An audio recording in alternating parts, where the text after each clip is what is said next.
Hello అండి. అందరికీ నమస్కారం. Welcome back to our channel. తాజాగా మన ఏపీ, తెలంగాణ రాష్ట్రాలకు సంబంధించిన వెదర్ రిపోర్ట్స్ అయితే వచ్చాయి. ఈ వీడియోలో మీకు క్లియర్‌గా ఎక్స్‌ప్లెయిన్ చేస్తాను. వీడియోను ఎండ్ వరకు చూసి ఛానల్‌ని సబ్స్క్రైబ్ చేసుకోండి.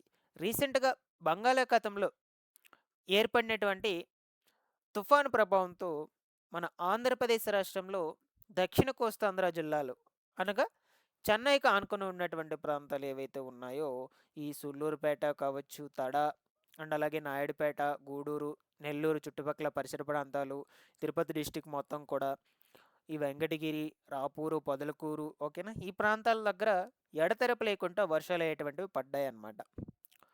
సో, ఇక ఆ తుఫాన్ అనేది తీరం దాటేసినప్పటికీ దాదాపుగా మనకు ఒక 2, 3 రోజుల పాటు వాతావరణం కంప్లీట్‌గా మార్పు చెంది అక్కడక్కడ వర్షాలు కూడా కురిసాయి. ఇక రానున్నటువంటి రోజుల్లో వాతావరణం అనేది ఎలా ఉండబోతుంది? ఎక్కడైనా వర్షాలు పడేందుకు అవకాశం ఉందా? లేదా? సో, మళ్ళా బంగాళాఖాతంలో ఏదైనా అల్పపీడనాలయ్యేటువంటివి ఏర్పడేందుకు అవకాశాలు ఉన్నాయా? సో, ఇన్ కేస్ అల్పపీడనం ఏర్పడినట్లయితే దాని ప్రభావంతో మన ఆంధ్రప్రదేశ్ రాష్ట్రంలో ఎప్పటి నుంచి అప్పటి వరకు వర్షాలు పడేందుకు అవకాశం అయితే ఉండొచ్చు. ఈ వివరాల గురించైతే మీకు చెప్తానండి. మీరందరూ తప్పకుండా వీడియోని ఎండ్ వరకు చూసి, నేను చెప్పేటువంటి విధానం గనుక నచ్చినట్లయితే లైక్ చేసి అందరికీ కూడా షేర్ చేయకుండా అయితే వెళ్ళొద్దు. ఫస్ట్ టైం గనుక ఎవరైనా ఛానల్‌ని చూడడానికి వచ్చినటువంటి వాళ్ళు ఉన్నట్లయితే, ఛానల్‌ని సబ్స్క్రైబ్ చేసుకునేసి పక్కనే ఉన్నటువంటి బెల్ ఐకాన్‌ని క్లిక్ చేసి ఆన్‌లో అయితే పెట్టుకోండి గైస్. ఒకసారి టెలిగ్రామ్ ఛానల్ కూడా విజిట్ చేయండి. నేను కూడా టెలిగ్రామ్ ఛానల్ లింక్ డిస్క్రిప్షన్‌లో అయితే పెడతాను. టెలిగ్రామ్ ఛానల్‌లో జాయిన్ అయితే అవ్వండి. లేట్ చేయకుండా టాపిక్‌లోకి గనుక వచ్చేసినట్లయితే, రీసెంట్‌గా ఏర్పడినటువంటి తుఫాన్ ప్రభావంతో మన ఆంధ్రప్రదేశ్ రాష్ట్రంలో మీకు ఆల్రెడీ స్టార్టింగ్‌లోనే చెప్పాను. ఆ ప్రాంతాల్లో ఎడతెరిపి లేకుండా వర్షాలయ్యేటువంటివి కురవడం జరిగిందనమాట.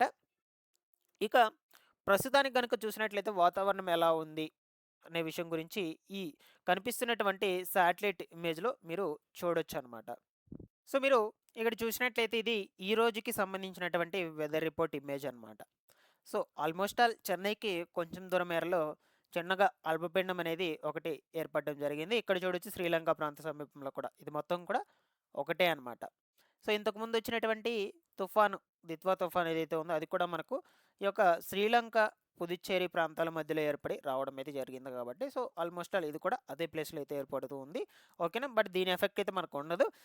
ఇన్ కేస్ పడినట్లయితే వర్షాలు ఈరోజు, రేపు అనగా 12వ తారీఖున అనగా ఈరోజు 11వ తారీఖున 2 రోజులు ఈ చెన్నైకి ఆనుకొని ఉన్నటువంటి ప్రాంతాలు ఏవైతే ఉన్నాయో, ఈ సూళ్ళూరుపేట, తడ, నాయుడుపేట, వెంకటగిరి, గూడూరు ఓకేనా?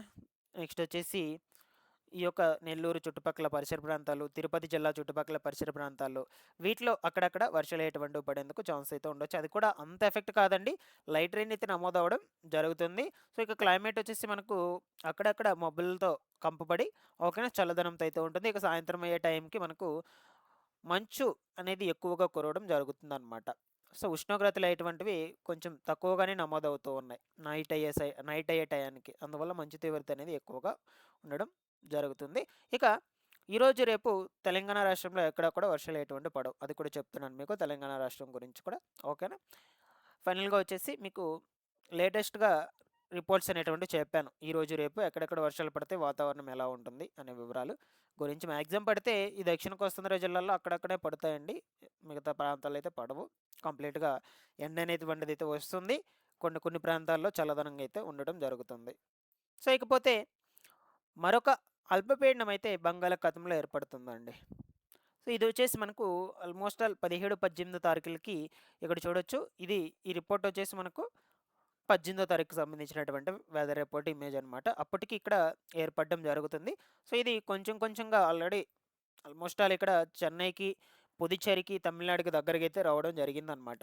ఇక మీకు ఈ చెన్నైకి, తమిళనాడుకి దగ్గరగా ఈ అల్పపీడనం తుఫాన్ అనేది వచ్చింది అంటే, సో, మనకు ఆంధ్రప్రదేశ్ రాష్ట్రంలో తమిళనాడుకు దగ్గరగా ఉన్నటువంటి ప్రాంతాలు ఏవైతే ఉన్నాయో, ఆ ప్రాంతాల్లో వర్షాలు ఎటువంటివి తప్పకుండా కురుస్తాయన్నమాట. ఎందుకంటే ఇంతకుముందు కూడా వచ్చినటువంటి అల్పపీడనం మనకు తుఫాన్ అనేది ఈ శ్రీలంక ప్రాంత సమీపం నుంచే వచ్చింది. పుదుచ్చేరి మీదుగా వచ్చి ఇటు తమిళనాడు, దాని తర్వాత దక్షిణ కోస్తాంధ్ర జిల్లాల మీదకి రావడం జరిగింది.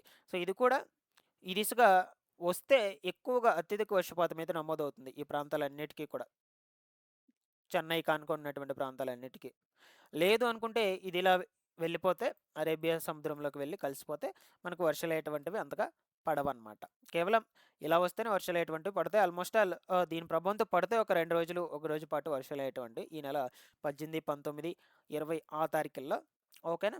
దాని తర్వాత అల్పపీడనాలు అనేటువంటివి మళ్ళీ ఏమన్నా ఏర్పడతాయంటే మీకు ఎప్పటికప్పుడు రిపోర్ట్స్ అనేటువంటి అందచేస్తూనే ఉంటానండి మన ఛానల్ నుంచి.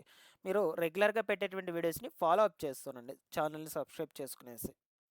సో మ్యాక్సిమం ఈ సీజన్ వచ్చేసి మంచు ఎక్కువగా కురుస్తుంది కాబట్టి ఎవరు కూడా బయటకైతే అంతగా వెళ్ళొద్దు మార్నింగ్ అప్పుడు కానీ ఈవినింగ్ అప్పుడు ఆ సమయాల్లో, ఎందుకంటే ఎక్కువగా నమోదవుతూ ఉంది మంచు తీవ్రత అనేది. కాబట్టి కొంచెం కేర్ఫుల్గా అయితే ఉండండి. ఇక రైన్కి సంబంధించినటువంటి రిపోర్ట్స్ అయితే ఇవ్వండి. ఈ నెల 18, 19, 20 తారీఖులో ఖచ్చితంగా అక్కడెక్కడ వర్షాలు అటువంటి పడతాయి.